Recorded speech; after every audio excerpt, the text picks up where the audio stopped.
O centro da Via Láctea é uma história de intensa radiação, gravidade e mistério.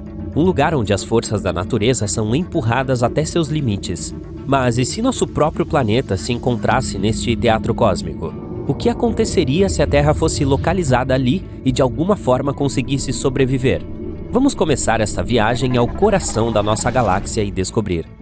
Imagine o seguinte: você está flutuando no espaço cercado por bilhões e bilhões de estrelas. De repente, vê uma massa de gás e poeira brilhante e rodopiante à distância. Isso, meu amigo, é a galáxia Via Láctea, nossa casa da vasta extensão do universo. Estima-se que a Via Láctea contenha mais de 100 bilhões de estrelas e cerca de 100 mil anos-luz de diâmetro. Em outras palavras, se você estivesse viajando à velocidade da luz, levaria 100 mil anos para atravessar a Via Láctea de uma ponta a outra. Alguns trilhões de quilômetros. E não é apenas uma coleção estática de estrelas e gás, é um sistema dinâmico e evolutivo. De fato, a Via Láctea está correndo atualmente pelo espaço a uma velocidade de cerca de 2 milhões de quilômetros por hora. Uma das coisas mais fascinantes sobre nossa galáxia é sua forma. A Via Láctea é uma espiral, o que significa que se parece com um disco, com uma protuberância central e braços em espiral. Seus braços espiral são as áreas onde nascem novas estrelas. É onde se concentra a maioria das estrelas, gás e poeira. E é aqui que se encontra o Sistema Solar. Nosso sistema é como uma pequena mancha na grande tapeçaria cósmica da Via Láctea. Fica a cerca de 26 mil anos-luz do centro da galáxia. Uma distância bastante longa, não é? O Sistema Solar também está se movendo através da Via Láctea enquanto orbita ao redor do centro galáctico. Leva cerca de 230 milhões de anos para que nosso sistema faça uma órbita completa ao redor da galáxia. Imagine só, desde a era dos dinossauros, nós viajamos apenas um quarto deste caminho. A posição do Sistema Solar na galáxia afeta a nossa vida de muitas maneiras. Por exemplo, coisas como a quantidade de radiação e raios cósmicos a que estamos expostos e até mesmo a probabilidade de impactos de asteroides e assim por diante. Além disso, graças à nossa localização, podemos desfrutar de algumas vistas incríveis do universo ao nosso redor. Do nosso ponto de vista na Via Láctea, somos capazes de ver outras galáxias, nebulosas e aglomerados de estrelas em detalhes de tirar o fôlego. Também fazemos parte de um bairro bonito, com muitas outras estrelas e planetas próximos. Portanto, somos companheiros sortudos. Mas o que aconteceria se não tivéssemos tanta sorte? E se a Terra estivesse localizada no centro da Via Láctea?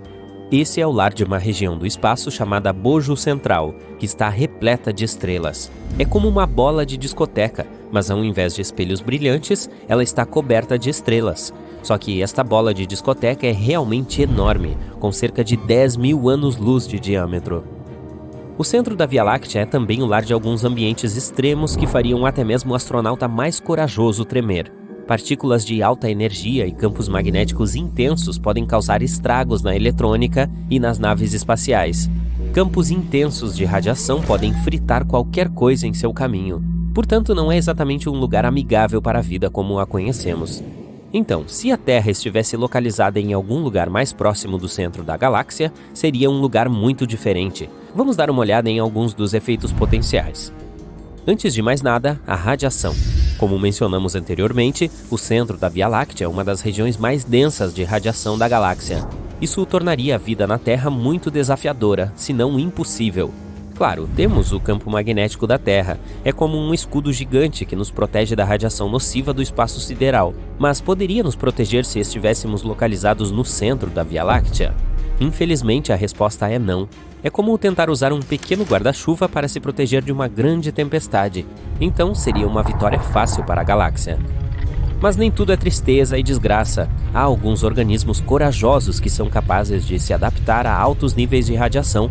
Vimos que a vida na Terra evoluiu para sobreviver em qualquer lugar, desde as profundezas do oceano até os polos gelados do planeta. Portanto, imaginemos o que aconteceria se, de alguma forma, evoluíssemos para sobreviver nessas árduas condições. Como, por exemplo, imagine os humanos com pele dura e escamosa que os protege da radiação e plantas com estruturas únicas que lhes permitem prosperar neste ambiente brilhante. Nesse caso, a radiação ainda poderia ter alguns efeitos seriamente assustadores sobre nós. Por exemplo, poderia danificar as moléculas de DNA e causar mutações. Imagine um mundo onde as plantas crescem com 5 folhas em vez de 4, os animais têm pelos estranhamente coloridos ou as pessoas têm cores de olhos incomuns ou outras características únicas. E estes são apenas alguns dos melhores exemplos. Não vamos mergulhar nos mais esquisitos. Além disso, isso poderia nos causar mudanças metabólicas. Talvez nosso corpo pudesse processar os alimentos e outros recursos mais rapidamente, o que poderia levar a taxas de crescimento mais rápidas e tamanhos maiores. As plantas poderiam crescer altas e grossas, e os animais seriam muito maiores do que o normal. Há também alguns organismos na Terra que são capazes de bioluminescer. Graças aos altos níveis de radiação, esses organismos poderiam potencialmente brilhar ainda mais do que o normal. Imagine caminhar por uma floresta à noite e ver árvores, cogumelos e até insetos brilhando com uma espantosa luz azul ou verde. Assustador e surpreendente, não é? Mas vamos passar para a próxima grande mudança, a gravidade. A gravidade no centro da Via Láctea é incrivelmente forte. Tudo graças a um buraco negro supermassivo, que é cerca de 4 milhões de vezes a massa do Sol. Este buraco negro é chamado de Sagitário A. E sim, é nosso vizinho agora. Ótimo! E supondo que não sejamos engolidos por este buraco negro ou esmagados por esta gravidade incrivelmente forte, ela ainda poderia desencadear muitos terremotos e erupções vulcânicas. Este buraco negro seria como o bully gravitacional, puxando e arrastando tudo em seu caminho. Basicamente, se sobrevivêssemos a isto, teríamos uma competição épica de surf todos os dias. Basta acrescentar um pouco da emoção de arriscar a vida. E esqueça de fugir do planeta. Não há mais lançamentos fáceis de foguetes, e os objetos físicos não serão os únicos afetados pela gravidade. O tempo fluiria de forma muito diferente para nós. De acordo com a teoria da relatividade de Einstein, o tempo passa mais lentamente em áreas de alta gravidade. Em outras palavras, os terráqueos envelheceriam mais lentamente do que alguém distante do centro de nossa galáxia. Além disso, o centro da Via Láctea é um lugar muito movimentado. Estrelas, planetas e outros objetos celestiais se movimentam ali a velocidades incrivelmente altas todos os dias. As posições das estrelas e de outros objetos estariam em constante mudança, ou seja, diga adeus à navegação normal. Os sistemas GPS provavelmente não seriam confiáveis devido às fortes forças gravitacionais e à alta radiação. Portanto, se você se perdesse acidentalmente em uma floresta brilhante no escuro com alguns animais assustadores, boa sorte! Mas nem tudo é ruim. O centro galáctico também é o lar de nuvens moleculares. Estas são as regiões do espaço onde nascem novas estrelas. E a Via Láctea, em geral, tem algumas atrações surpreendentes a oferecer. Por exemplo, nebulosas impressionantes como a de Órion e a da Águia, que são visíveis com telescópios ou até mesmo apenas um bom par de binóculos. Assim, se a Terra estivesse localizada no centro da Via Láctea, teríamos um assento na primeira fila para alguns dos mais espetaculares eventos cósmicos. Isso não seria fantástico? Em geral, se a Terra estivesse localizada no centro da Via Láctea, seria um lugar muito diferente. É claro, todos nós entendemos que nosso planeta não sobreviveria a tal mudança, mas ainda é bastante interessante imaginar como nossa vida fluiria se estivéssemos lá. E, a julgar pelo que acabamos de discutir, não seria bonita. Portanto, vamos valorizar e apreciar nosso pequeno e calmo sistema solar. É uma noite clara e você está ao ar livre, admirando as estrelas. Somente a Via Láctea parece ser esmagadoramente enorme. Você verifica em seu telefone e descobre que a galáxia na qual você está neste exato momento tem 100 mil anos-luz de largura. Para se ter uma ideia, um ano-luz já é uma distância muito longa. Por exemplo, leva 4,2 anos-luz para se ir da Terra até Próxima Centauri, que é a estrela mais próxima do nosso planeta, além do Sol. Portanto, 100 mil anos-luz é muito mais do que nós, humanos normais, podemos imaginar. E isso é apenas uma galáxia. Há muito mais lá fora. Agora, olhando para estes dados, parece bastante improvável que sejamos a única forma de vida por aí, não é mesmo? Mas por que nunca encontramos mais nada até agora? Vamos tirar uma coisa do caminho. A vida extraterrestre não significa necessariamente que estamos falando de pequenas pessoas verdes. Pode também significar micro-organismos, bactérias e plantas que podem ser encontradas em outros planetas. A verdade é que existe um grande espectro de possibilidades para a vida em outros planetas.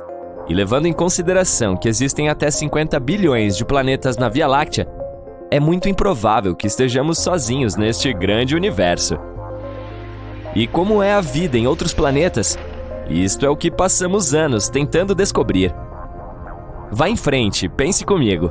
Um planeta pode estar sem vida hoje, mas pode ter traços de matéria orgânica ou fósseis, o que significa que alguma forma de vida foi capaz de prosperar lá uma vez. E também pode ser que existam planetas lá fora contendo vida com bioquímica complexa, o que significa que eles poderiam ter fauna exatamente como nós temos na Terra, embora provavelmente não seja a mesma. A NASA criou uma ciência especial que se dedica ao estudo de formas de vida fora da Terra. É chamada de astrobiologia.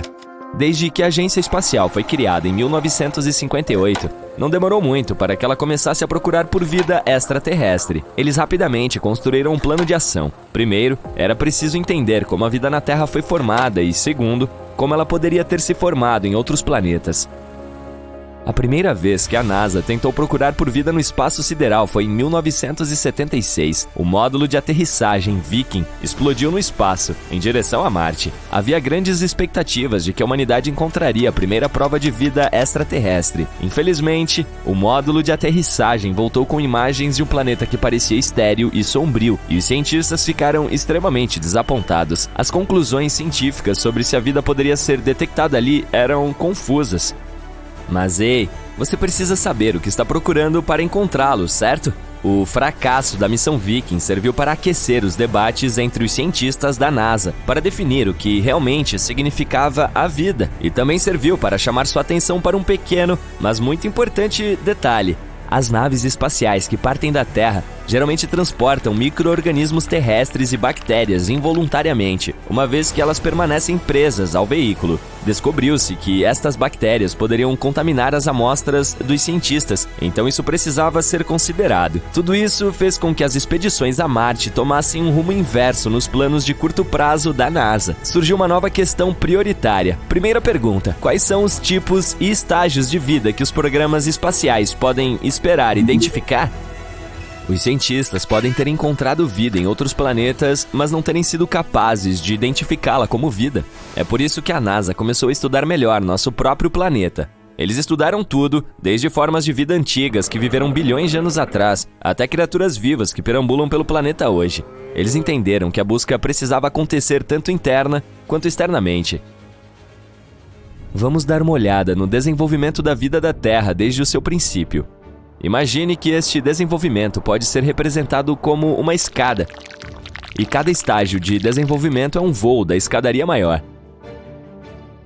Em primeiro lugar, veríamos a química básica, uma sopa de elementos químicos soltos como os que vemos na tabela periódica, mas eles precisam se montar em estruturas mais complexas para poder se autorreplicar, mudar e evoluir.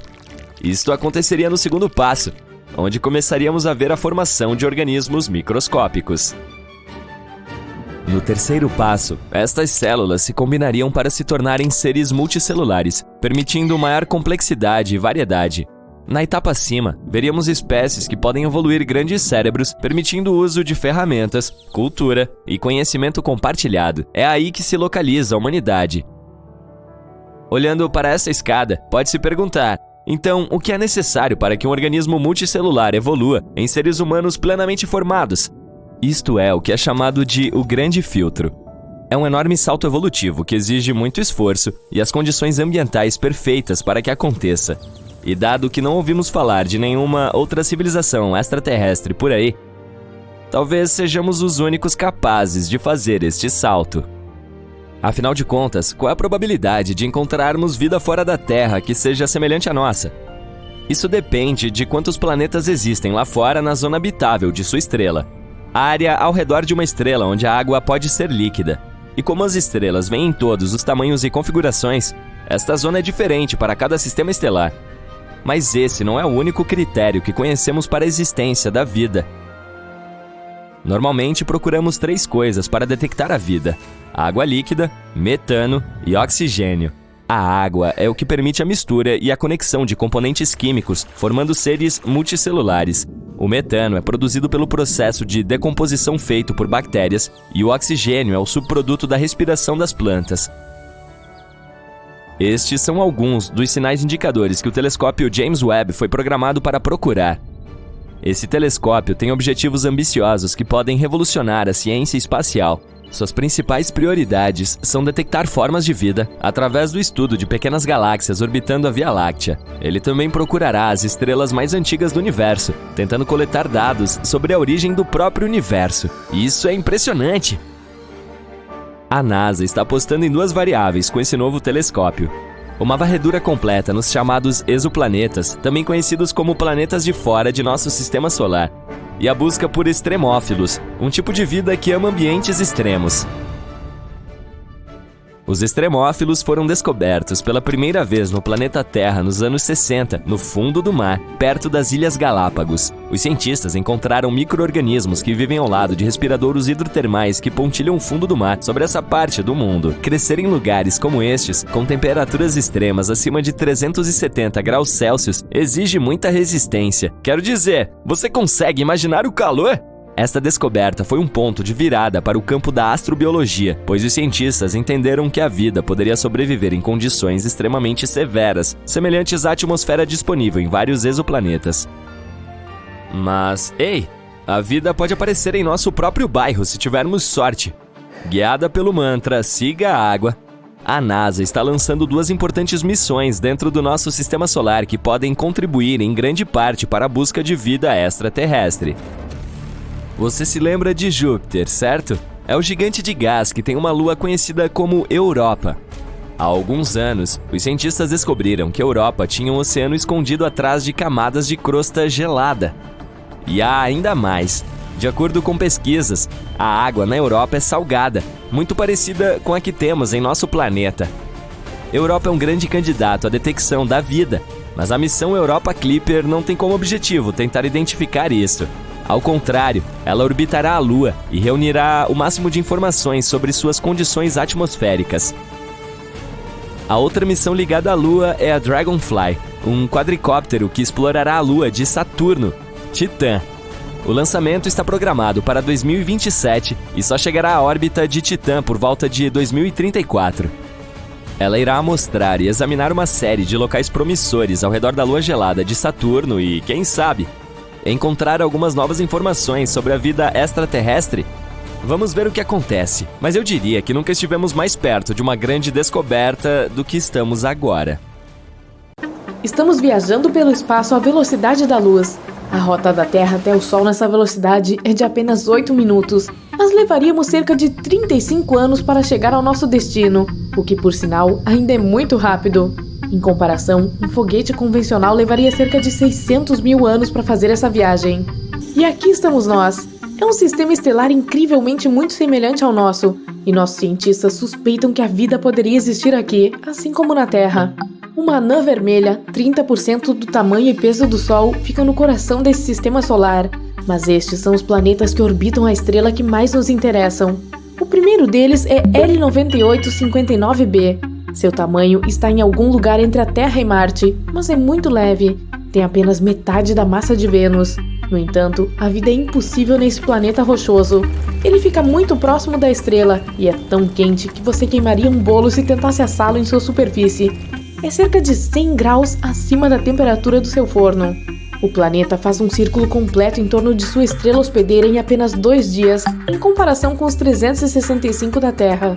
E recebe 22 vezes mais energia do que o que obtemos do Sol. Então, não é apenas quente lá, mas tem muita radiação perigosa. O próximo planeta fica a 4,6 milhões de quilômetros de sua estrela hospedeira. Isso é 13 vezes mais perto do que a distância de Mercúrio até o Sol. E ele faz uma volta completa em torno da estrela em 3,7 dias. Mas o interessante é que o planeta é 30% maior que a Terra e 2 vezes mais pesado. Então, pertence à classe de planetas super-terra. Esses planetas podem ser ricos em gelo de água, metano e hidrogênio. Esses são alguns dos elementos necessários para a existência da vida. Muitos cientistas acreditam que é nesses planetas que civilizações extraterrestres podem viver. Mas devido ao grande peso do planeta, ele tem uma força gravitacional forte. Portanto, essas civilizações podem não ser capazes de voar para o espaço, porque é mais difícil para elas sair da armadilha gravitacional de um planeta super-terra. No entanto, a vida não é possível aqui, porque o planeta ainda está muito perto da estrela hospedeira. E assim como no nosso sistema solar, os 2 planetas mais próximos estão muito quentes. Mas o terceiro planeta parece mais promissor. L9859d é quase 2 vezes mais pesado que a Terra e 50% maior. Os cientistas calcularam que cerca de 1/3 de sua massa poderia ser água. Para comparação, a massa de toda a água na Terra é de apenas 0,02%. A presença de água é a principal condição para o surgimento da vida. No entanto, só podemos imaginar onde essa água pode estar. Pode estar na superfície. Altas temperaturas, porém, podem transformar grandes oceanos em nuvens gigantes de vapor, e a água também pode estar contida nas águas subterrâneas abaixo da superfície. Bom, ainda não temos como saber isso com certeza. Vamos passar para o próximo planeta nesse sistema estelar. Esse planeta recém-descoberto é da classe Super Vênus, L9859e. É um planeta rochoso com 3 vezes o tamanho da Terra. A classe Super Vênus significa que o planeta é pesado o suficiente para ter uma atmosfera, mas as condições lá são mais parecidas com uma estufa. Diferentes gases enchem a atmosfera de lá. Os raios estelares passam por eles para a superfície do planeta, refletem nela e sobem. Mas os gases densos não os deixam sair da atmosfera. Então o planeta fica cada vez mais quente. Esse é o efeito estufa que nos esforçamos tanto para evitar na Terra. Além disso, o vento estelar transporta vapor de água e outros elementos das camadas superiores da atmosfera para o espaço sideral. A vida não pode existir em tal planeta, nem jamais poderia se originar, assim como no planeta irmão da Terra, Vênus. Até agora, todos os planetas que analisamos estão fora da zona habitável da estrela hospedeira. Esse é o ponto ideal, a uma distância perfeita da estrela. Não muito perto para que o planeta não seja muito quente e a água de lá não evapore instantaneamente, e não muito longe para que o planeta não seja um deserto frio. E os planetas B, C, D e E estão muito próximos da estrela hospedeira. Mas há outro planeta hipotético, F, nesse sistema solar, localizado bem nesse ponto ideal. Esse candidato à superterra é 2,5 vezes mais pesado que o nosso planeta natal. Portanto, temos esperanças de que seja um mundo rochoso, assim como os outros planetas desse sistema estelar. O peso do planeta F é suficiente para ter uma atmosfera densa, e a temperatura em sua superfície deve ser adequada para que a água exista lá na forma líquida. O planeta faz um círculo completo em torno de sua estrela hospedeira em 23 dias, o que literalmente significa que é ano novo a cada 3 semanas. Não é muito provável, no entanto, que haja uma civilização lá que o celebre. Na verdade, a própria existência desse planeta é muito duvidosa, porque ainda não temos evidências diretas. Todos os outros planetas foram descobertos pelo método de trânsito. É quando apontamos nossos telescópios diretamente para uma estrela e vemos seu brilho mudar. Quando há uma ligeira queda no brilho da estrela, é quando um planeta passa entre nós e a estrela. Como este ponto. Temos um curto período de tempo enquanto o planeta está na luz da estrela para determinar seu tamanho e velocidade. Às vezes, podemos observar esses trânsitos de Mercúrio e Vênus no disco solar. E existem pelo menos 29 planetas potencialmente habitáveis lá fora no espaço distante que podem observar a Terra da mesma maneira. Cerca de 1.715 estrelas em algumas centenas de anos-luz estão perfeitamente localizadas para isso. Cada estrela tem planetas ao seu redor, mas apenas 29 deles estão na zona habitável. Então, realmente poderia haver vida e uma civilização extraterrestre inteligente por aí. Se assim for, eles poderiam apontar seus telescópios para o Sol e ver um pequeno ponto passar pelo disco solar. E eles poderiam ter feito essas observações pelo menos nos últimos 5.000 anos. Então, poderiam ver como nossa civilização nasceu e como evoluímos. Além disso, esses planetas estão próximos o suficiente para captar nossos sinais de rádio e até transmissões de televisão. Mas isso funciona nos 2 sentidos. Os sinais de rádio viajam pelo espaço à velocidade da luz.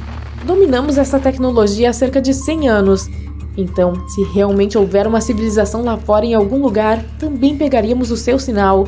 Mas até agora, isso não aconteceu. Portanto, não temos provas da existência de vida nesses planetas. A descoberta de um sistema estelar como o L9859 é muito importante para nós, porque estamos sempre procurando vida fora do nosso sistema solar.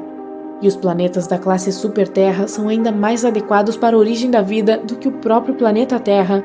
Esses planetas às vezes são chamados de superhabitáveis. Então, alguns cientistas pensam que a Terra é um bom lugar para a vida, mas não o melhor. Planetas superabitáveis teriam que ser 30% maiores que a Terra e 2 vezes mais pesados. Isso criaria uma gravidade mais forte, o que tornaria a atmosfera do planeta mais densa e com uma maior concentração de oxigênio. Isso, por sua vez, aumentaria a temperatura média do planeta para 25 graus Celsius perfeitos. Então as plantas prosperariam lá. Além disso, uma gravidade mais forte torna a superfície do planeta mais plana. Isso quer dizer que pode existir mais oceanos lá do que na Terra. Isso tornaria a vida aquática muito mais diversificada. A estrela hospedeira também desempenha um papel muito importante. Deve ser menor que o Sol. Quanto maior a estrela, mais combustível ela queima. Isso significa que a vida útil de tais estrelas é muito menor. Por exemplo, a expectativa de vida útil do Sol é de cerca de 10 bilhões de anos. Mas uma anã vermelha pode viver até 30 bilhões de anos. Mais tempo, mais oportunidades para o nascimento da vida e evolução. Até agora, os cientistas descobriram 24 planetas superabundantes, mas isso ainda não significa que haja vida lá de verdade. Mas alguns cientistas acreditam que já existem pelo menos 36 civilizações avançadas em nossa galáxia além da Terra. Eles procuraram mundos semelhantes no mapa estelar. Primeiro, encontramos estrelas que se parecem com o Sol entre cerca de 100 bilhões de estrelas em toda a galáxia. Agora escolhemos entre essas estrelas aquelas ricas em ferro. Essas estrelas queimam na temperatura perfeita e ajudam os planetas ao seu redor a ganhar um núcleo de ferro e se tornarem semelhantes à Terra. Agora, vamos escolher estrelas relativamente jovens dessa pilha, porque quando envelhecem, elas se expandem e absorvem os planetas ao seu redor ou os queimam. Uma última coisa, vamos encontrar planetas nessa pilha na zona habitável da estrela. E pronto, 36 mundos podem ser habitados por alguma civilização desconhecida, mas não saberemos ao certo até entrarmos em contato com eles.